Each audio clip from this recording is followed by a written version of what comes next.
Hey there, welcome back to my page. For those of you who are new here, my name's Emma and I am a personal trainer and kettlebell coach. I have been a personal trainer since 2016, which means I am going into or through my 7th year. And over the years, I have made some pretty big mistakes.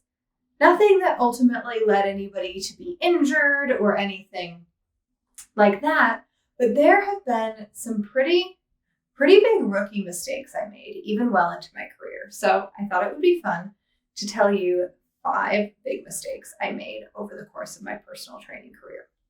So the first one was really early on. In fact, it was with my very first personal training client. A guy who I knew from college reached out and asked me to train him. And at that point, all my experience had been in group fitness. I wasn't really familiar with what a one-on-one session should have looked like. For his very first workout, I actually made him throw up. He claimed that that was not unusual, and I've never made a client throw up since then. But I obviously pushed him way too hard if his body forced him to throw up as a result. So for those of you who are new, remember to really take things slowly. Unless somebody comes in super athletic, super in shape already, you really don't want to be pushing them too hard. That first session should be very, very gentle. So yeah, making somebody throw up on their very first workout, not a great start to my career. Fortunately, it did improve. The second kind of really big mistake I made as a kettlebell coach specifically is something that really mortifies me. And I'm going to try to find a clip to show you what I'm talking about. But I was teaching 2 really difficult kettlebell moves that I myself didn't know how to do. I was teaching them in a class. I was taught how to do them by the staff of the gym. And although they typically were really great with their instruction, they taught me how to do the kettlebell snatch and the kettlebell windmill really poorly. I didn't know how to do them, and I was teaching groups of people how to do this. It's a big mistake on my part, but also on the gym's part. Just a bad look all around, and it really mortifies me to think about the fact that the videos I now use as my before were me when I was teaching. It's not cool. You should never teach something you don't really, truly understand how to do. So don't do that. This third mistake, I would say I'm still doing. It's undercharging. I have undercharged clients across the board. I have asked for less when I've taken a client over from somebody else to prove to them they should work with me. I've undercharged when I've been selling a group program in order to fill seats. And I've got to say, undercharging out of desperation makes you a shitty coach. If I undercharge somebody, I tend to find that I deliver on the value they have paid. And that's not right. It's not something I should do. And it's a big reason why I shouldn't undercharge, because when somebody pays my full rate, I have no problem showing up for them. But when I feel like I am not being paid for my time and not being paid my worth, I'm not showing up as my best self. So always charge what you're worth. And it's easier said than done. But to piggyback off that, not charging for late cancels. If you don't enforce it early on, it's really hard to start enforcing it later on down the road. So always charge for late cancels. I'm terrible at that too. Again, another mistake I am still making. We are works in progress here. This next mistake I made for a couple of years. And I'm not sure if I would classify it as like a mistake as much as just a shift that now I don't do. I used to make every single workout different for a client. So every single time they saw me, we did something different.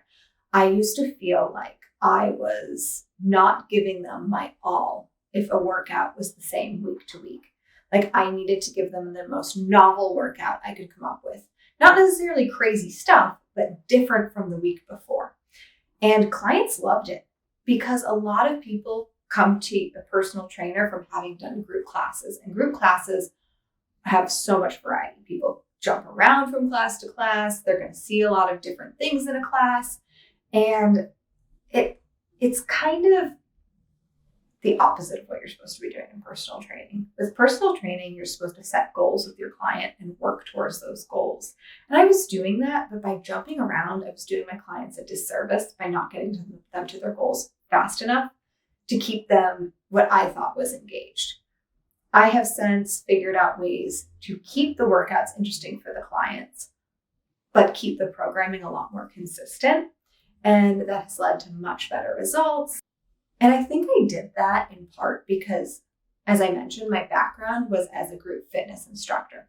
So even though I was a certified personal trainer, I wasn't taking one-on-one clients for a few years. I just taught group classes. They were small groups, so I was able to give people feedback, and I felt really comfortable in a one-on-one setting with a client very quickly. But I was used to coming up with these classes where every single week you needed to come up with something different. And it was always a different group of people. So by keeping it, there wasn't even any need to keep it consistent because you were getting a different group each week and you had to always pivot and serve the group in front of you and come up with something for this beginner and that advanced person. And it's just a really different style of training people. Whereas one-on-one, like I said, we really want to stick to goal-oriented training and programming that's going to get people to whatever goal it is you've set with them. The final mistake I will share with you is getting too soft on my clients. As time went on and as I started training people more virtually, I started to feel bad when they were struggling. And especially over Zoom, it's hard to tell somebody's RPE or rate of perceived exertion. When you're in person, you can see them sweating, you can see them breathing, you can see their chest rising and falling. There's a lot of body language you can pick up in person to tell if somebody's being appropriately challenged or not. And the more you get to know somebody, the more you understand that grunt and angry shout is something they do during a normal workout versus, the sound they're going to make when they're this close to throwing their back out. But over Zoom, I had a hard time understanding where that threshold was and understanding how hard people were being pushed, especially with clients who I'd never met in person.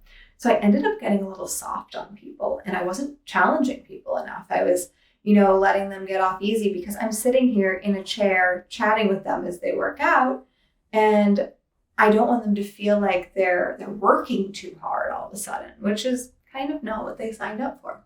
People I don't think that you need to be in pain or sore or sweating your ass off in order to get a good workout, but you also should feel challenged by it. You should feel like you did something.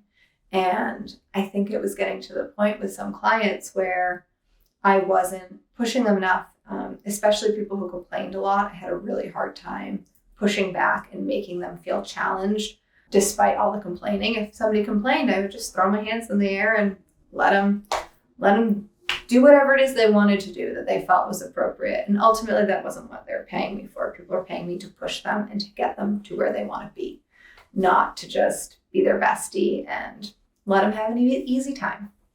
So those are 5 mistakes I have made over the course of my personal training and kettlebell coach career.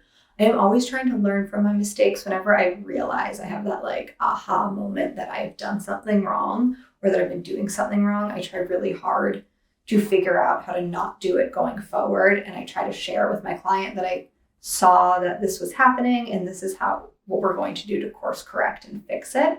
And I think that's something that a lot of people really appreciate. So if you're a personal trainer who's watching this and you're sitting there cringing at some memories that are coming up of things you've done with clients, know that you're not past the point of no return. You can always do better. And every new client is a new opportunity to be your new best self and figure out what the best version of you as a trainer is. And that's going to change depending on the client. So again, my name is Emma Benoli. I'm a kettlebell coach. And if you're interested in working with me, you can find the links below to connect. I hope to see you soon.